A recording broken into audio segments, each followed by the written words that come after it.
காஞ்சி போய் வெறும் எலும்பு கூடு தான் இருக்குது. நீ அதை தூக்கி அடித்ததை உன்னுடைய பராக்கிரமத்துக்கு சாட்சியாக வச்சுக்க முடியாது. அதோ சால விருட்சங்கள் 7 இருக்கு பார். இந்த மரத்தில் ஒரு மரத்தையும் என் தமையன் ஒரு அம்பால தொலைச்சிடுவான். நீ பண்ணுவியா? இது 2வது பரீட்சை. முதல் பரீட்சை ராமன் எழுதினார். வசிஷ்டரை தவிர அவர் 6 இடத்துலையும் பரீட்சையே கொடுத்ததில்லை. 2வது பரீட்சை சுக்ரீவனிடத்தில் கொடுத்த பரீட்சை தான். அப்போ சுக்ரீவனுக்கு சந்தேகம், வாலியை கொல்லும் சக்தி பகவானுக்கு உண்டா ராமனுக்கு உண்டான சந்தேகம் உண்டு அப்படிங்கிறதுக்காக வெவ்வேறு சாட்சி காட்டுறார். நம்பிவிட்டான், சரின்னு அழைச்சின்னு போயிட்டான்.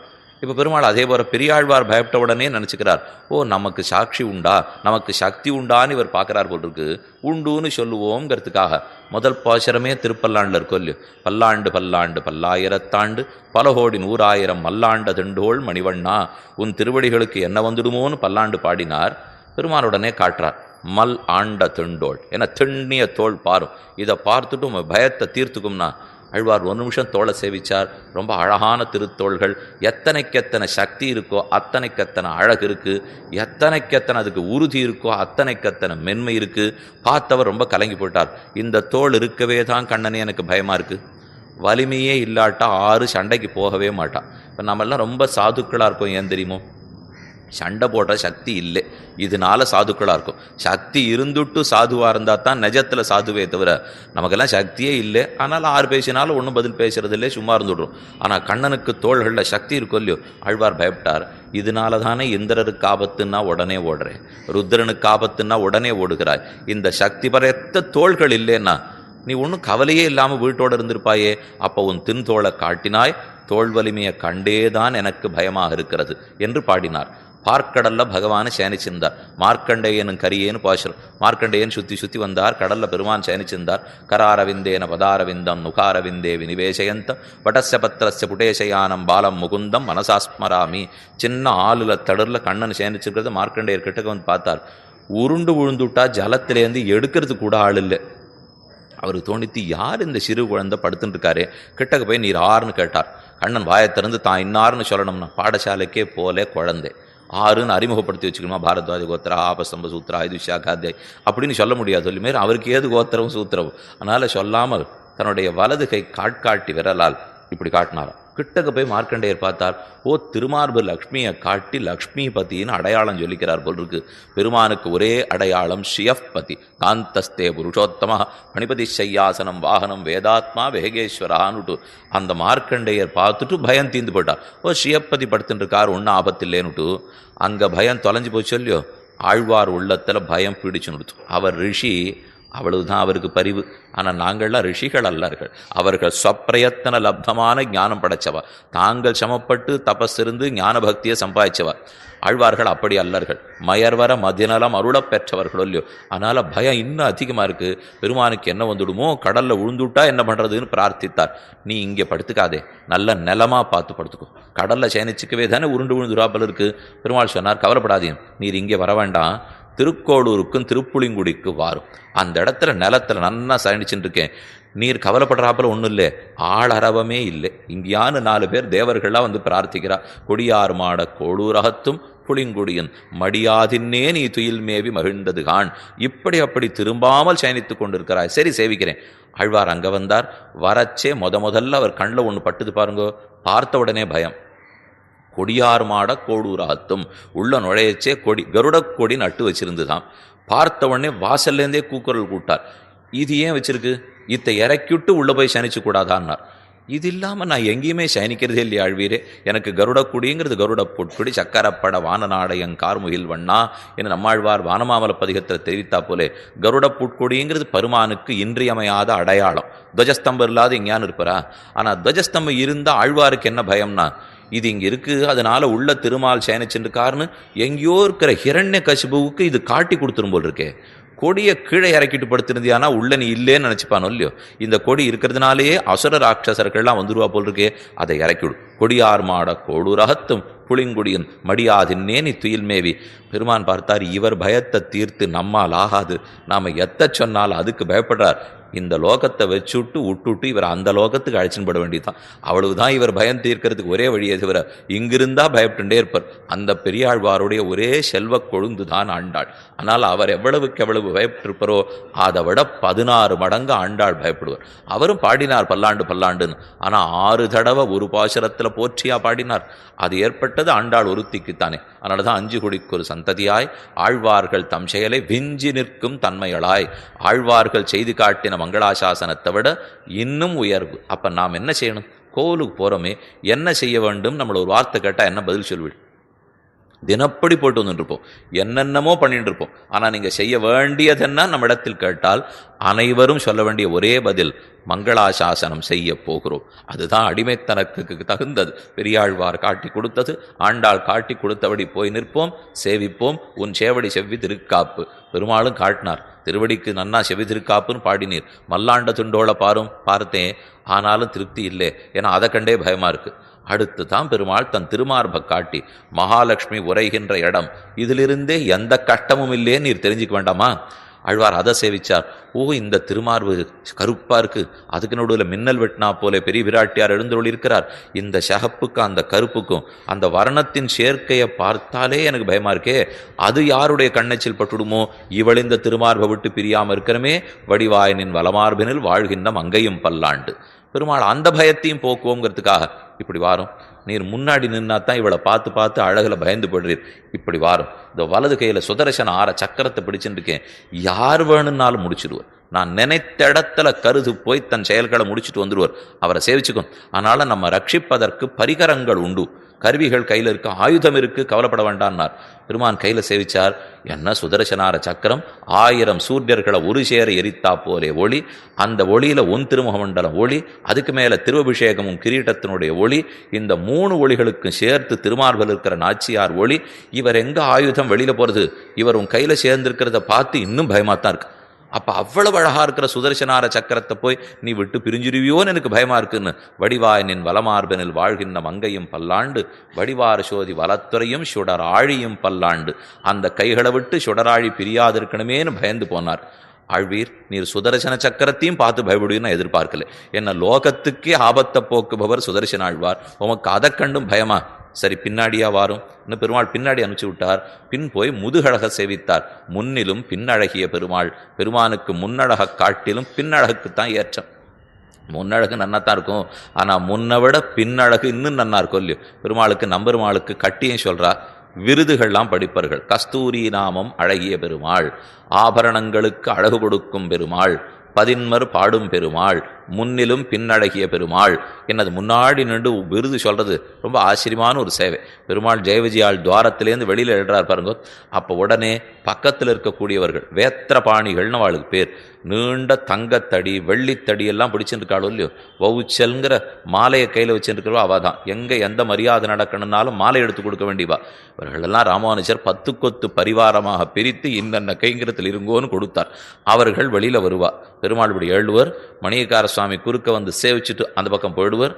பெருமான் ஒரு படியாக தாண்டி வரச்சே இந்த பக்கம் ஆச்சார புருஷர்கள் தீர்த்தக்காரர்கள் ஸ்தலத்தார் எல்லாரும் கீழே விழுந்து சேவிப்பார். அப்போ பக்கத்தில் இருக்கிறவர்கள் வேத்திரபாணிகள் குறுக்க வந்து இப்படி கை வச்சுன்னு அந்த பெருமாளுக்கு விருது சொல்லணும். ராஜாதிராஜன் தேவரீர் ஜெய விஜயி பவ விஜயி பவ என்று சொல்லி பெருமாள் வெளியில் எழுந்துடுறாரோ இல்லையோ, அப்போ சொல்கிற இந்த விருதங்கள்லாம் ரொம்ப நல்லா இருக்கும். கஸ்தூரி ராமம் அழகிய பெருமாள். கஸ்தூரி ரங்கன்னே தான் திருவரங்கநாதனுக்கு திருநாமம். கஸ்தூரி நாமம் அழகிய பெருமாள், முன்னிலும் பின்னழகிய பெருமாள். முன்னழக காட்டிலும் பின்னழக அற்புதம். நாம் ஏதோ முன்னாடி அவசரமாக போவோம், சேவிச்சுட்டு போடுவோம். கூட்டம் இருக்கிற நாளில் போனால் ஒன்றையும் அனுபவிக்க முடியாது. நம்ம என்னமோ அன்னைக்கு போயிட்டா தான் எல்லாமே நினச்சின்னு போயிட்டு வந்துடுவோம். அன்னைக்கு போயிட்டா ஒன்றுமே இல்லை, ஏதும் சேவிக்க முடியாது. ஏதோ ஒரு நாள் போனோங்கிற திருப்தி வேணா இருக்குமே தவிர பெருமானை கண்ணார கண்டு இன்புற்றோங்கிற திருப்தி ஏற்படாது.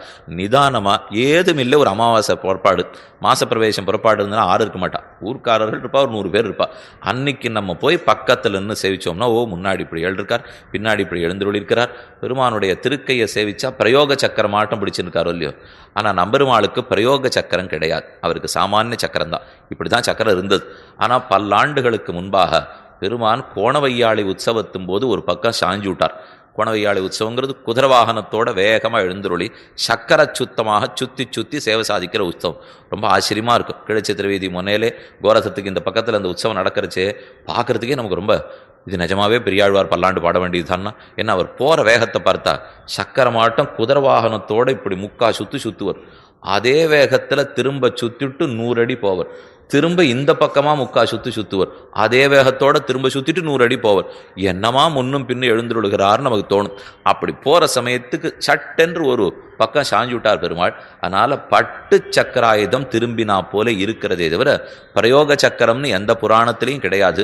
அதாவது தசாத்தியாயி சதாத்தியாயி போன்ற எதுலேயும் பெருமாள் பிரயோக சக்கரம் பிடிச்சிருக்காருன்னு இல்லை. எதுக்கு சொல்ல வந்தேன், முன்னிலும் பின்னழகிய பெருமாள். ஆக முன்னழக காட்டிலும் பெருமானுக்கு பின்னழகு. பின்னழக போய் பெரியாழ்வார் சேவித்தார், கண்ணையே பொத்தி விட்டார். இதுக்கு முன்னாடி சேவிச்சதே தேவலை, நீ பின்னாடி வந்து சேவிக்க சொன்னியே. செல்லப்பிள்ளை மேலக்கோட்டையில் பெருமாள் இருக்காரு, அவர் தான் முன்னிலும் பின்னழகிய பெருமாள். அந்த பெருமாளுக்கு புறப்பாட்டுக்கு எல்லா திருப்பரேட்டும் சாத்துவா, பின்னாடி திண்டும் கொண்டு சமரிச்சிருவா. அனைத்தும் பண்ணிட்டு புறப்பாடு கிளம்புற அன்னைக்கு அதுக்கு ஒரு நாள் வச்சிருக்காவா. பின்னாடி சாத்திருக்கிற வஸ்திரத்தை களைஞ்சி விட்டுட்டு பெருமானுடைய பிருஷ்டபாகத்தை முழுக்க சேவை பண்ணி வச்சிருவா. புறப்பாடு அதோடையே தான் பெருமாள் கண்டோடி வெளியில் போவார். கேட்டு பாருங்க, இவர் தான் முன்னிலும் பின்னழகிய பெருமாள். மற்ற எல்லா திவ்யதேசத்தெம் பெருமானுடைய முன்னழகு தராசு தட்டில் ஒரு பக்கம், எங்கள் பெருமானுடைய பின்னழகு தராசு தட்டினுடைய மற்றொரு பக்கம். என்ன செல்லப்பிள்ளை எதிராஜ சம்பத்குமாரனுடைய அழகு. பெரியாழ்வார் பின்னாடி போய் சேவிச்சார், அதுவும் அவரால் தாங்க முடியல. இல்லை இதுக்கு இந்த பக்கமே தேவலை அப்படின்னு இடது பக்கம் வந்துட்டார். எல்லாத்த விட ஆபத்து இங்கே தான். இடது வந்தால் பெருமானுடைய கருத்த திருமேனி உள்திருக்கைத்தலம் செவந்திருக்கிறது. வெளுப்பு பாஞ்சஜன்யம், கருப்பு சகப்பு வெளுப்பு, இந்த 3 கலந்திருக்கிற வரணச்சேர்க்கையை பார்த்தார். படை போர் புக்கு முழங்கும் அப்பாஞ்ச சன்னியமும் பல்லாண்டே. இந்த பாஞ்சஜன்யம் உன்னை விட்டு பிரியாமல் இருக்க வேண்டும் என்று இப்படி பல்லாண்டு பாடிட்டு முன்னாடி வந்துட்டார். இது ஆழ்வார் தானே கடைசி பாசுரத்தில் சொல்லிவிட்டார். என்னுடைய 12 பாசுரங்கள் பல்லாண்டு ஆறலாம் சொல்றீடோ அவளுக்கு என்ன பாக்கியம் தெரியுமா கிட்டும். பல்லாண்டென்னு பவித்திரனை பரமேட்டியை சார்ங்கமென்னும் வில்லாண்டான் தன்னை வில்லிபுத்தூர் விட்டு சித்தன் விரும்பிய சொல் நல்லாண்டென்னு நவின்னுரைப்பார் நமோ நாராயணாவென்னு பல்லாண்டும் பரமாத்மனை சூழ்ந்திருந்தேத்துவர் பல்லாண்டே. திருப்பல்லாண்டு கடைசியில் முடிகிற சொல்லு சூழ்ந்திருந்தேத்துவர்னா சுற்றி சுற்றி வந்து பல்லாண்டு பாடலான்னார். அதைத்தான் இத்தனை நம்ம பார்த்துருந்தோம். சுற்றி வந்துன்னு ஆழ்வார் சொன்னது சுற்றியே வரணும்.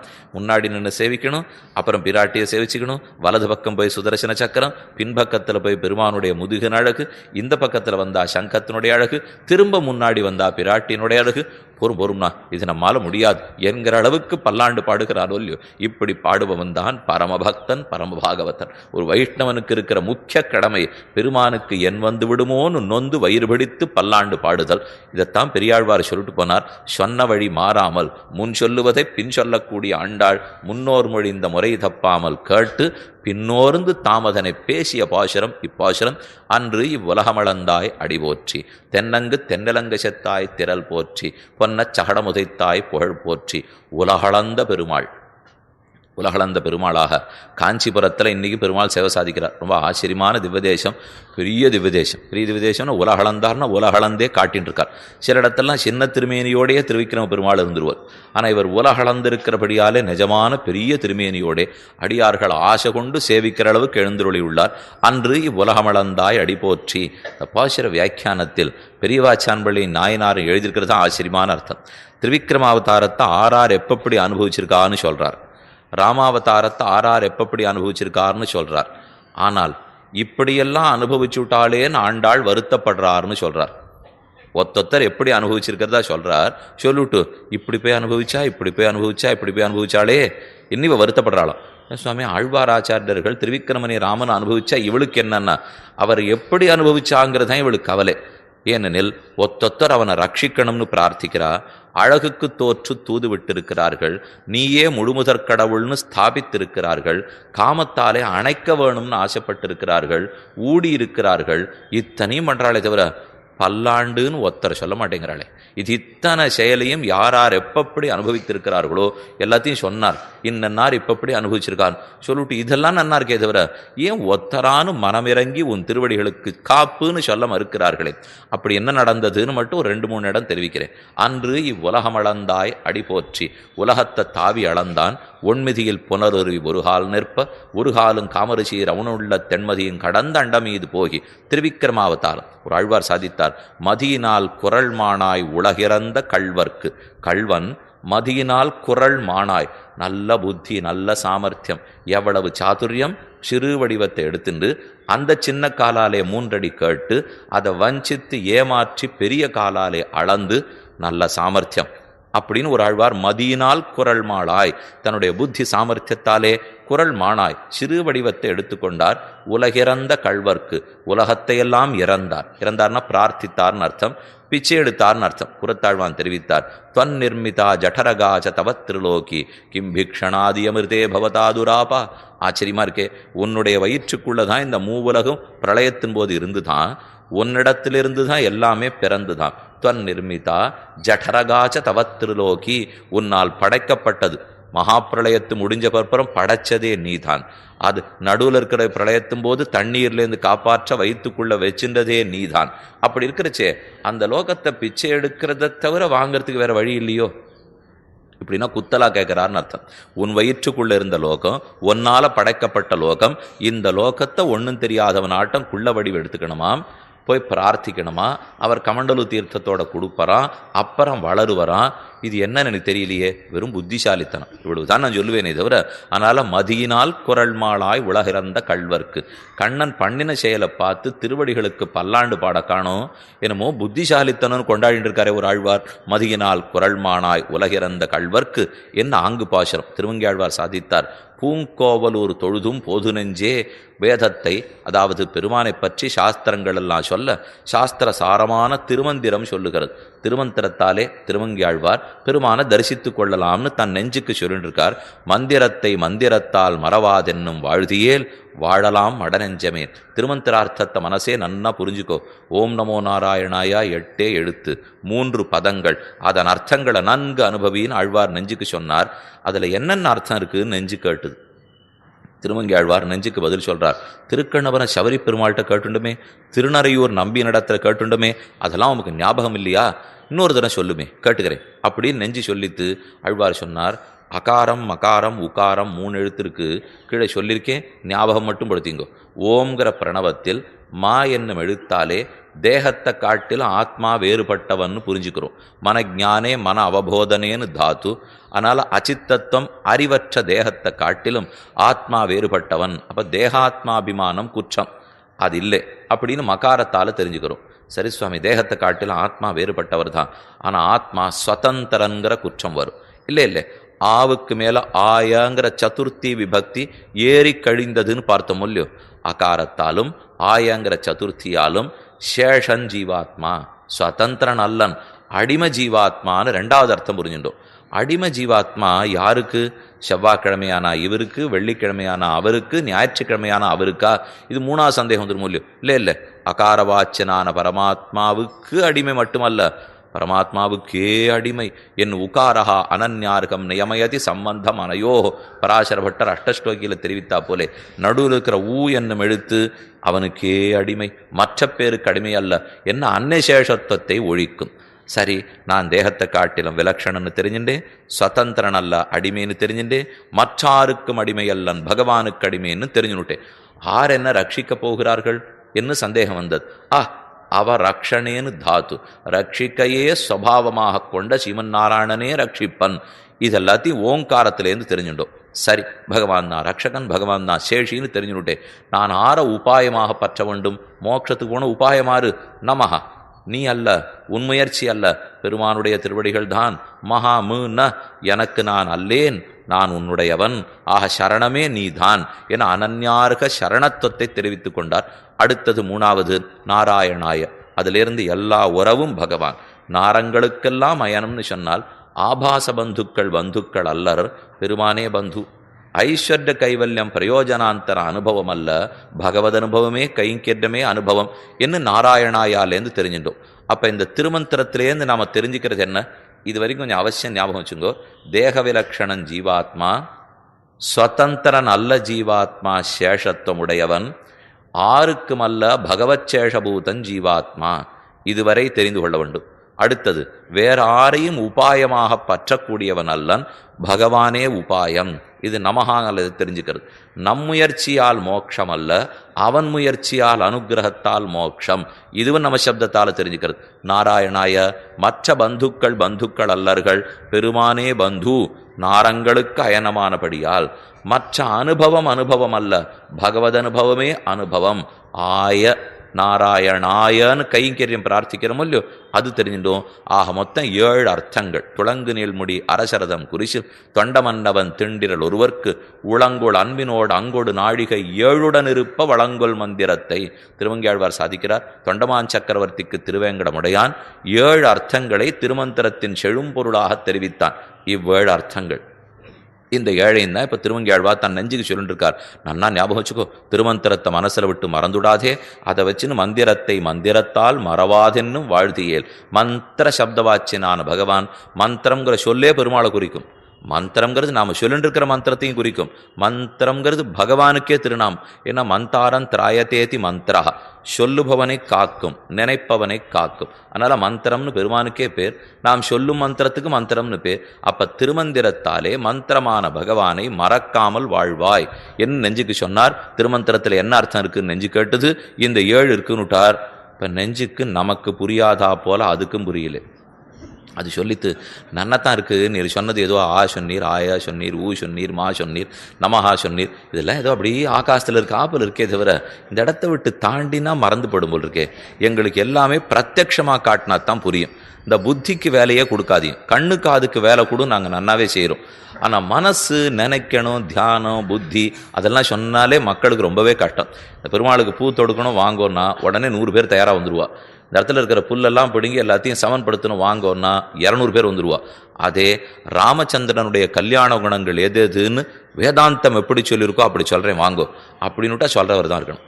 வேற யாருமே இருக்க மாட்டான். என்னை கையால் எத்த செய்யினாலும் ஆள் வருமே தவிர புத்திக்கு வியாபாரம்னே வரமாட்டான். நெஞ்சு கேட்டுடு திருவங்கியாழ்வாரிடத்தே, நீர் சொன்ன 7 அர்த்தத்தையும் நான் ஏற்றுக்கிறேன், ஆனால் அது ஞாபகம் இல்லை, கண்ணுக்கு நேரம் இங்கே யானு காட்டுவீரா? அப்படி தெரிஞ்சுனுட்டா உடனே நான் பார்த்துருவேனே. இந்த அர்த்தங்கள்லாம் புரிஞ்சுக்கிறதுக்கு பிரத்யட்சமாக காட்ட முடியுமா? ஆழ்வார் ஒரு க்ஷணம் யோசிச்சார். போ நெஞ்சே புறப்படு, நான் புறப்பட்டு போகலாம். பூக்கோவலூர் தொழுதும் போது நெஞ்சே திருக்கோவலூருக்கு வா. ஆயன் திருவிக்கிரம பெருமாளாக சேவை சாதிக்கிறார். அவன் திருமேனில இந்த 7 அர்த்தத்தையும் உனக்கு நான் வச்சு காட்டுறேன்னார் அவர். நெஞ்சு கட்டு இது நன்னா இருக்கே. இப்போ நீர் சொல்கிறது தான் எங்கள் பாஷையாக இருக்குது. நீர் திருமந்திரன்னு அர்த்தம் சொன்னாலாம் எங்களுக்கு புரியாது. திருமேனியில் அதெல்லாம் இருக்கான்னு இருக்கு பார். ஒரு திருவடியை இடது திருவடியை மேலே நீட்டின்னு இருக்கான். பிரம்மா நான்மோகன் குறகொண்டு குண்டிக நீர் பெய்கிறான். அது தாரையா கீழே விழுகிறது. மற்றொரு தேவத்தை அத்த தலையாலே தாங்குகிறது. ஒரு தேவத்தை திருவடியை நீட்டின்னு இருக்கு, மற்றொரு தேவத்தையை திருவடி விளக்குகிறது, மற்றொரு தேவத்தை தலையால் தாங்குகிறது. முதல்ல 6 சேஷின்னு தெரிந்துகொள். உலகத்துக்கு சேஷி முழுமுதற் கடவுள் ஆர் என்ன அந்த திருவடியை நீட்டின்னு இருக்கிறவனை பார்த்து தெரிஞ்சிண்டியா? அவன்தான் அகாரவாச்சன். அவன்தான் உலகனைத்தையும் ரட்சிக்கக்கூடியவன். ஏன் தன்னை குறைத்து கொண்டு வாமனமூர்த்தியா போனா கூட ராஜ்யத்தை மீட்டு கொடுக்கணும்னு போனான் இல்லையோ, அதான் ரட்சகத்துவம். அகாரத்தில் ரட்சகம்னு பார்த்திய நெஞ்சே, இது பார் திருவிக்கிரமனுடைய ரட்சகத்துவத்தை காட்டுவிட்டேன். நான் அவனுக்கு அடிமையான்னு கேட்டது. திருவிக்கிரமாவதாரம் பண்ணும்போது அனைவரும் தலையை குனிஞ்சிட்டாலாம். பெருமான் தன்னுடைய திருவடியால் அனைவருடைய தலையும் தீண்டி விட்டான். கதாபுன சங்கர தாங்க கல்பக துவஜாரவிந்தாங்குஷ வஜ்ரலாஞ்சனம் திருவிக்கிரமத்த சரணாம்புஜத்வயம் மதிய மூர்தானம் அலங்கரிஷதி. கதா அலங்கரிஷதி. எப்போது இந்த திருவிக்கிரமனுடைய திருவடிகள் நம் தலையை தீண்டுமோ என்ன ஆள வந்தார். தலையை குனிஞ்சிட்டே பிரார்த்திச்சுட்டு இருக்கார். அவர் பிரார்த்தனை, அன்று நான் பிறந்திலேன், நீ திருவிக்கிரமாவதாரம் பண்ண காலத்தில் பிறக்கலை. அன்று இருக்கிறவர்களுக்கு மகாபாகியம், உன் திருவடி அனைவர் தலையிலையும் பட்டது. இப்போ அந்த காட்சியை கண் முன்னாடி வச்சுங்கோ. லோகமத்தனையும் தலையை குனிஞ்சிட்டு இருக்கு. ஒருத்தர் திருவடியால் அனைவருடைய தலையிலையும் தன் திருவடி எடுத்து வச்சுருக்கார். அப்போ என்ன தெரிஞ்சுக்கணும்? நான் தேகமா ஆத்மாவா? ஆத்மா. இந்த ஆத்மா ஆறுக்கடிமே சுதந்திரன் அல்லன். அந்த திருவிக்கிரம பெருமானுக்கு தான் அடிமை. என்னவர் திருவடிகளால் தீன்றதை பார்த்தே நாம் எல்லாம் அடிமைன்னு தெரிஞ்சுட வேண்டாமா? அந்த திருவடிகளால் தீன்ற இன்னைக்கு அவர் பண்ணார் சுவாமி. இன்னொருத்தருக்கு நான் அடிமையா இருப்பேனுன்னா அந்த திருவிக்கிரமன் தன் திருவடியாலே நீ தெய்வம்னு நினைச்சிருக்கிற தெய்வத்தை அத்தனையும் தீண்டு கொடுத்துப்பார். அப்படின்னா தான் அனன்யார்க சேஷத்துவத்தை புரிந்து கொள்ளுவாய். என்ன 4 பேரை விட்டு வச்சுட்டா திருவிக்கிரமாவதாரம் அளந்தது. அனைத்து தேவதைகளும் சேர்த்தவன் திருவடிக்கு கீழே இல்லை சுவாமி. அவர் 3 லோகத்தை தாண்டினார். ஆனால் பிரம்மாவனுடைய சத்தியலோகம் வரைக்கும் இருக்கே தாண்டினாரான்னா அது வரைக்கும் போகவே தானே பிரம்மா திருவடியை விளக்கின்னு இருக்கார். 3 லோகத்தோடையா திருவிக்கிரமாவதாரம் நின்னது? அது வரைக்கும் சென்றது. ஏன் வெறும் 3 லோகம் தானே பறிபோச்சு. அந்த 3 லோகத்தை அளந்து கொடுத்துருக்க கூடாதான்னா, இன்னைக்கு பறிபோனது 3 லோகம், 3 மட்டும் இன்னைக்கு அளந்து வச்சுட்டு நாளைக்கு இன்னொரு அசுரம் வந்து மேலே இருக்கிற 4 லோகத்தை திருடின்னு போயிட்டு எத்தனை தினம் திருவிக்கிரமாவதாரம் பண்ண முடியும்? அதனால பிறந்திருக்கிற சமயத்துக்கு மொத்தமாக வளர்ந்துடுவோம்னுட்டு பிரம்மாவின் சத்தியலோகம் வரை கலந்து இனி எற்றைக்கும் 7 பிறவிக்கும் யார் திருடின்னு போகிறதுனாலும் இதையே வச்சுங்கோ, நம்ம தான் இந்த ராஜ்யம், யாரும் எடுத்துன்னு போகக்கூடாதுன்னு அன்னைக்கே ஸ்தாபித்தான். பிரம்மாவனுடைய சத்தியலோகத்துக்கு திருவடி வந்தது அழையா விருந்தாளி. அவர் பிரார்த்திக்கவே இல்லையே, தானே என்ன திருவடி வந்துடுத்து. இப்படி வந்த நிலைமையை பார்த்த உடனே தர்ம தேவதை உருகினாள். பெருமானுக்கு இவ்வளவு சௌசியமா இத்தனை பரத்துவமான்னு நினைச்சு உருகினாலாம். உருகின தர்ம தேவதையே கமண்டலத்தில் தீர்த்தமா வந்தா. அந்த தீர்த்தத்தை விட்டு பெருமானுடைய திருவடி கால் கட்ட விரலை கழுவினான். அந்த தீர்த்த தாரதான் மேலேந்து கீழே விழுகிறது. அது அனைத்து பேருடைய தலையையும் புனிதமாக்கிற்று. அந்த திருவடியும் அனைவரையும் தீண்டித்து. அப்ப அனைவரையும்னு சொல்லச்சு அவனை தவிர மற்ற பேருக்கு நான் அடிமை இல்லைன்னு தெரிஞ்சிட வேண்டாமா? அப்ப அடிமைத்தனத்தையும் பறைசாற்றியது. அவனை தவிர மற்ற பேருக்கு அடிமை இல்லைன்னு சொல்லித்து, ரட்சிக்க கூடியவன் இவன் ஒருவனேன்னு சொல்லித்து. இதெல்லாம் ஓங்காரத்திலே அர்த்தம் புரிஞ்சுட்டோ நேர பார்த்துட்டோம். போ ஆழ்வார் சாதித்தார், உலகமளந்த பொன்னடியே அடைந்துந்தேன். இது நமசப்தத்தினுடைய அர்த்தம். நமக்கு உபாயம்ங்கிறது சரணாகத்தின்னா திருவிக்கிரமனுடைய திருவடிகளிலே தான். பிதரம் மாதரன் தாரான் புத்திரான் பந்தூன் சகீன் குரூன் ரத்னானி தனதான்யானி க்ஷேத்ராணி ச கிருஹாணி ச சர்வதர்மாஞ்ச சந்தியஜ்ய சர்வகாமாஞ்ச சாட்சரான் லோகவிக்ராந்த சரணௌ சரணந்தே அவரஜம் விபோஹே பகவன். லோகவிக்ராந்த சரணௌ உலகமளந்த பொன்னடியே அடைந்துந்தேன். நாம தென்கலையும் வடகலையும் எதை தெரியுமா வச்சுக்கணும்? நாம் எதை வச்சுட்டு இருக்கோமோ அதை வச்சுக்கப்படாது. ஏன்னா வச்சுக்க வேண்டியது வேற ஒன்று இருக்குது. இப்போ ரெண்டும் சொல்கிறேன். உலகமளந்தா பொன்னடியே அடைந்துந்தேன் தென்கலை. ஆழ்வார் அழகா திராவிட பாஷையில் பாடினாரோ இல்லையோ. வடகலை லோகவிக்ராந்த சரணௌ சரணந்தே அவரஜம் விபோ. லோகவிக்ராந்தனே உன் திருவடிகளையே சரணமாக பற்றினேன் என்று வடமொழியும் தென்மொழியுங்கிறதோடு நாம் நிறுத்திக்கணுமே தவிர அதற்கு மேல் எங்கு சென்றோம்னாலும் நமக்கு லாபம் இல்லை. உபய வேதாந்தம்ங்கிறது நமக்கு 2 கண்ணாட்டம். வடமொழி ஒரு கண், தென்மொழி உட்கண். செந்தமிழ் திகழும் நாவலர்களாக பூர்வர்கள் இருந்தார்கள். ராமானுஜர் உபய வேதாந்தி. ஆனால் ஒரு சின்ன குற்றச்சாட்டை அவரை பற்றி என்ன சொல்லிட்டு பாருனா, தமிழ் அவர் எழுதவே இல்லையே, எல்லாமே சம்ஸ்கிருதத்தில் தான் எழுதினார்னா. ஒன்று யோசிக்கணும். நாம் அவர் வாழ்ந்திருந்த காலகட்டம் எதுன்னு நாம் தெரிஞ்சுக்கணும். இப்போ நாம் தமிழ் நன்னா இருக்குங்கிறதுக்காக ஒரு சம்ஸ்கிருத பண்டிதன் வந்து மொரட்டு பண்டிதன் நீங்கள் சொல்கிறதெல்லாம் கிடையாதுன்னு வாதம் பண்ணச்சே, அடி என் தமிழில் சொல்கிறேன்னு சொன்னால் அவன் ஏற்றுக்க போகிறதே இல்லை. அவன் ஏற்றுக்கிறதுக்கு எதில் சொல்லணுமோ அதில் தான் நாம் எழுத வேண்டுமே தவிர, ஸ்தாபித்த பிற்பாடு நன்னா வேலி போட்டு சம்பிரதாயத்தை ரட்சிச்சுட்ட அப்புறம் நமக்கு இருக்கிற அருமை பெருமைகளை நாம் சொல்லிக்கலாமே தவிர, ராமானுஜர் பண்ண பெரிய கைங்கரியம்ங்கிறது எங்கெங்கோ புலிகள் ஆடுகளை மேய காத்திருந்தன. மான்களை போல பக்தர்கள், ஆனால் புலிகளை போல பாக்கிய குதிருஷ்டிகள். அவர்கள் என்ன இங்கே மான் அடிச்சுட போகிறாளோன்னு சுவாமிக்கு பயம். அதனால தான் அவரே சிங்கத்தை போல இருந்து வேலி கட்டி சீவையிட்ட சம்பிரதாயத்தை இந்த வேலிக்குள்ளே அமைத்து கொடுத்துட்டு அதுக்கப்புறம் பக்கத்தில் இருக்கிற ஆச்சார புஷால்கிட்ட கொடுத்துட்டார். இனிமே நீங்கள் தமிழை நன்னா வளர்த்துங்கோ, வியாக்கியானம் பண்ணிங்கோ, அனுபவிச்சுங்கோ, எல்லாமே பண்ணிங்கோ. ஏன்னா அவர் செய்த திருப்பணிங்கிறது மற்ற பேரிடத்திலேருந்து ரட்சித்து கொடுத்தது. எனக்கு வாழ்க்கைக்கு ஆபத்துன்னு இருக்கிறச்சே அனுபவிக்கிறதுக்கு மனசு போகுமா? பண்ண முடியாது. முதல்ல ஆபத்திலேருந்து காப்பாத்தாடினாலும் இல்லையோ. அதனால ராமானுஜர் முதல்ல வேற்று மதத்தை ஆபத்திலேருந்து ரட்சிச்சு கொடுத்துட்டார். கொடுத்த பிற்பாடு உள்ளுக்குள்ள ஆழ்வார் ஆச்சாரியர் பாசுரங்களை இவர்கள் அனுபவித்தார்கள். ஆனால் அவர் செய்த திருப்பணி ஒன்று, மற்ற பேர் செய்த திருப்பணி ஒன்று. எதுக்கு சொல்ல வந்தேன்னா, லோக விக்ராந்த சரணௌ சரணந்தே அவரஜம் விபோ உலகமளந்த பொன்னடியே அடைந்துந்தேன் அணிபொழில் திருவரங்கத்தம்மானேன்னு திருமங்கியாழ்வாருடைய பாசுரம். அதனாலே சரணம்னு சொன்னால் திருவிக்கிரமனுடைய திருவடிகளில் தான் சரணம். உவந்த உள்ளத்தனாய் உலகமளந்த அண்டமுற நிவந்த நீழ்முடியன் அன்னு நேர்ந்த நிசாசரரை கவர்ந்தவங்கனை காகுத்தன் கடியார்பொழில் அரங்கத்தம்மான். திருப்பாழ்வார் பாசுரத்தையும் இப்போ இருக்கிற ஆண்டாள் பாசுரத்தையும் பார்த்துங்கோ. உவந்த உள்ளத்தனாய் உலகமளந்தண்டமர நிமிர்ந்த நீழ்முடியன் திருவிக்கிரமாவதாரம். அன்னு நேர்ந்த நிசாசரரை கவர்ந்தவங்கனை காகுத்தன் ராமாவதாரம். திருவிக்கிரம ராமாவதாரங்களை அடுத்தடுத்து திருப்பாணாழ்வார் பாடினார். அன்னி உலகமளந்தாய் அடிபோத்தி சென்னங்கு தென்னலங்கு செத்தாய் திரள் போற்றி.